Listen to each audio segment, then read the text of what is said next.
Ini baru kabar gembira, mulai hari ini pukul 10 waktu Indonesia Barat untuk seluruh pemilik ATM BRI, BNI, BSI, Mandiri, dan BTN.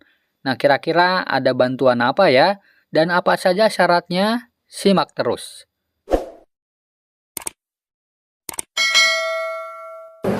Pertama, saya ingin menginformasikan bahwa terkait dengan syarat dan kriteria.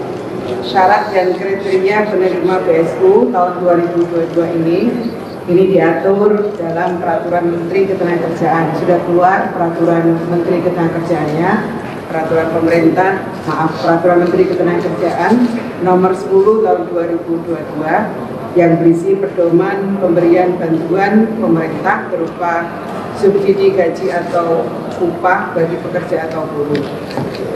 Di situ disebutkan syaratnya, pertama pasti warga negara Indonesia yang dibuktikan dengan kepemilikan NIK. Kemudian presentasi program jaminan sosial ketenagakerjaan BPJS Ketenagakerjaan sampai dengan bulan Juli tahun 2022. Mempunyai gaji atau upah paling banyak sebesar 3,5 juta atau senilai upah minimum provinsi kabupaten kota. Dengan demikian, pekerja yang bekerja di wilayah yang memiliki upah minimum di atas 3,5 juta itu berhak mendapatkan BSU. Misalnya contoh, teman-teman yang bekerja di DKI upah minimumnya itu 4,7, maka tetap berhak mendapatkan BSU karena kita menghitungnya adalah senilai upah minimum provinsi kabupaten kota. Di luar DKI banyak yang upah minimumnya di atas 3,5 juta. Mereka tetap berhak mendapatkan subsidi upah ini. Dan pemberian ini berlaku secara nasional, dikecualikan bagi PNS, TNI, dan Polri. Ada memang PNS, Polri yang juga menjadi peserta BPJS Ketenagakerjaan. Ini tidak berhak karena kita kecualikan dari ketentuan sebagai penerima. Berdasarkan syarat dan kriteria yang diatur dan sesuai dengan informasi dari BPJS Ketenagakerjaan bahwa terdapat 16.198.731 pekerja atau buruh yang memenuhi syarat untuk menerima program BSU.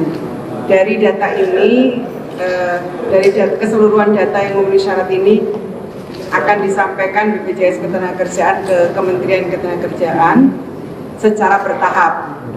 Selanjutnya, Kementerian Ketenagakerjaan akan melakukan check and screening serta pemadanan data terhadap bantuan yang lain seperti bantuan kartu prakerja, BPUN, PKH, PNS, Polri, sebagaimana yang diatur dalam Peraturan Menteri Ketenagakerjaan. Saat ini kami dan BPJS Ketenagakerjaan tadi baru saja menandatangani berita acara penyerahan data tahap 1. Sudah diserahkan nih teman-teman, sejumlah 5.099.915 data calon penerima BSU. Tahap pertama ya Pak Dirut ya.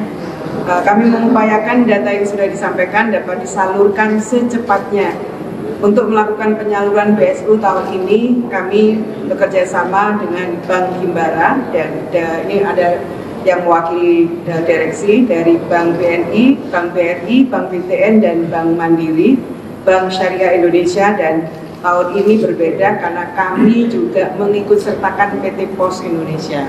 Belajar dari tahun lalu yang kita sudah menggunakan skema Burekol, ternyata masih juga ada yang tidak tersampaikan, maka tahun 2002 ini untuk mempercepat penyalurannya, di samping kami salurkan melalui bank-bank Himbara, kami juga menyalurkan melalui PT Pos Indonesia.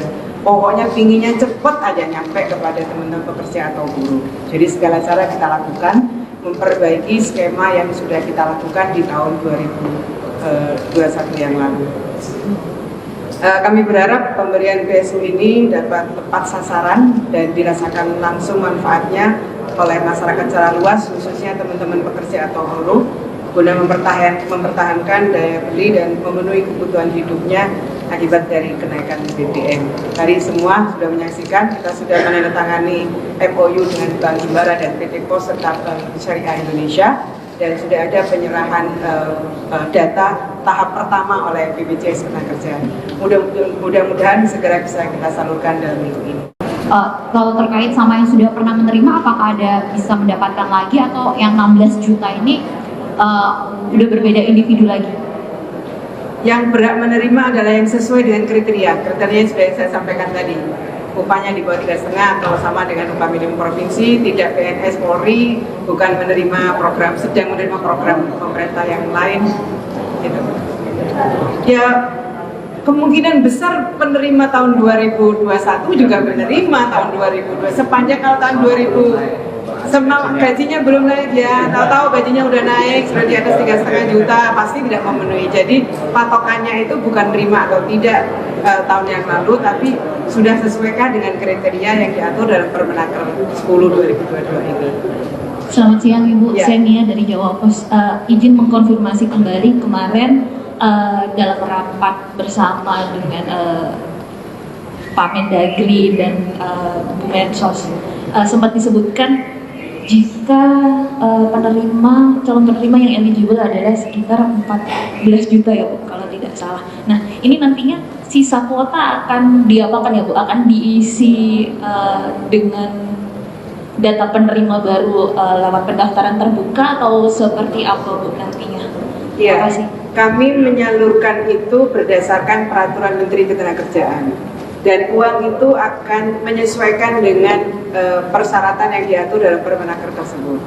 Nah, kalau ternyata data yang eligible itu lebih karena setelah ada pemandanan, maka uangnya akan kami kembalikan kepada Kementerian Keuangan.